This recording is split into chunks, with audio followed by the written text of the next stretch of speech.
farm about 14 years ago from a smaller farm in Yarra Glen. When we moved here, it was pretty much a bare farm with just old wire fences, where many years ago it had been an old dairy farm.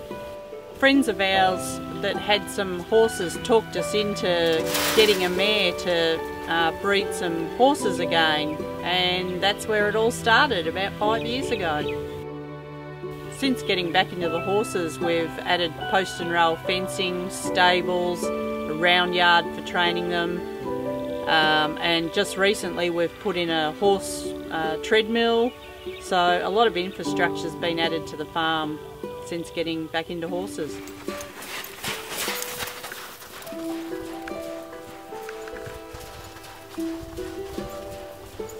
It's a full-time job from the time you get up in the morning, feeding the horses, and they're fed a couple of times a day, also working them, getting them fit, getting them toned, working on their coats, cleaning stables. There's a lot to do apart from the farm maintenance. The things I like mostly about breeding and racing thoroughbreds are planning the breedings and the matings with the mares, seeing them foal down and growing them out. Anyone can be involved in racing at all different levels. You can get a percentage in any horse, you can get syndicates together and you can own horses outright. So yes, anyone can get involved in racing thoroughbreds. Selecting stallions to get the mares in foal is another thing that can be a little bit technical. We use their actual pedigrees and their breeding, their type, so their conformation and any faults or things that we want to improve on. Price always comes into it. There's a big variance in the service fees and distance for travelling the mares also. The foals that we breed, we keep some of them to race, but not many, as it's very expensive if you do it on your own. Most of them we actually sell as weanlings or yearlings. The foals are sold through different sales around Australia. The main ones we go to are in Melbourne, they're called Inglis, and there's also one in Sydney run by Inglis as well, and there's another one up in Queensland run by Magic Millions.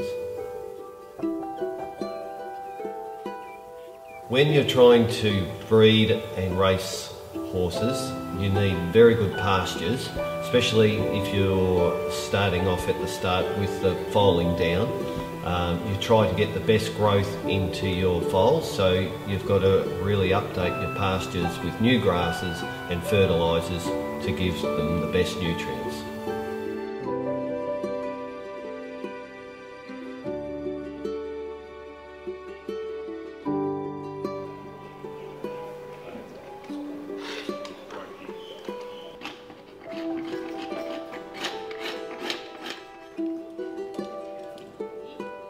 From the time they're born, they're handled nearly every day. They're taught to lead first of all as little baby foals. They're washed, they're brushed, they're branded as they get older. Then they progress to an age where they can be put on the treadmill, and all the things that are in preparation for them to either be sold as a yearling or to go into racing.